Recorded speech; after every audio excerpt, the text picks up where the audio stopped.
Clements, and this is my second speech I'm giving. This speech is on diversity, and for my topic, I chose Ghana, Africa.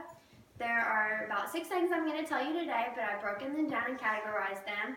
The first thing is background of Ghana and its social customs. The second is its food and clothing. And the third is traditions and religion.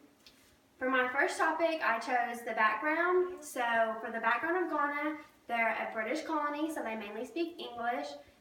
And for the second, there's 120 tribes, and they're called Ghanaians.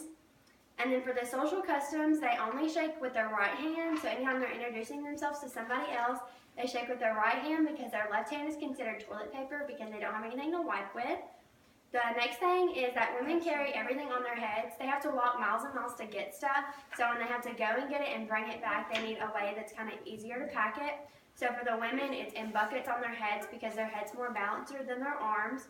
And then for men, they tie everything to poles and they lay it across their shoulders so that they can pack it easier and they can get it there and back faster. And then with babies can't really do anything for themselves. So when a baby's born, they're tied to their mother or their sister's back until about age 3. And then around age 3, they start to kind of have to do stuff for themselves and be a little more independent. And then if the kid, mother dies or they don't have any siblings or anything, and the dad mainly doesn't take care of the children, it's mainly the women. So the baby will go straight to an orphanage, and even in the orphanages, they don't treat them very well. And this right here is a picture of children in orphanages.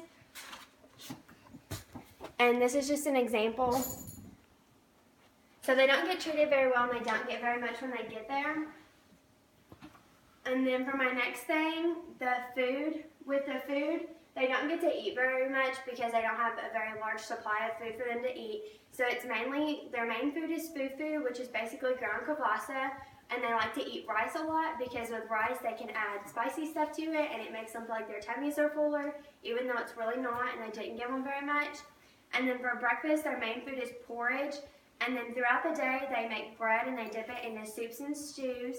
And then if you was to go there and somebody was to make you food, then you're supposed to eat all of it, because if not, in their religion, it's considered rude and disrespectful. So you have to eat everything that they make you. My next thing is the clothing, and they call everything dresses. So whether it's a boy or a girl, with boys, they wear shirts and long shorts because they're very modest. And girls wear either long shirts and long skirts, or they wear really long dresses, even though everything is called dresses. Everything that they have is made from Kent clothing, which is very colorful. These are actually prime examples of what they have. This is a blanket that I actually got from over there. This is a bag that was made, and I use it for my pencils for school. And then this is actually a cover-up, which they would never wear over there because obviously it's not very modest, but my cousin has an organization, and it's called Feeding the Orphans, and for everything that you purchase from her, it gets made by a certain person, so everything's made by somebody different. This is one of the tags, and with the tag it tells the story of the lady that made it, and then she actually gets some of the profit from it so that she can give to her children and to her family so that they can have something just like we do.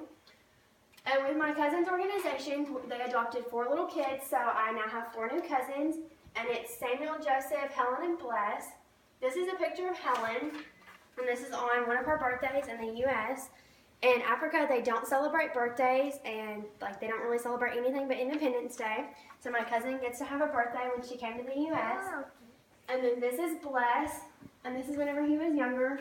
But he was a really happy baby, and he was really little when they brought him over here. So he's really nice to have around.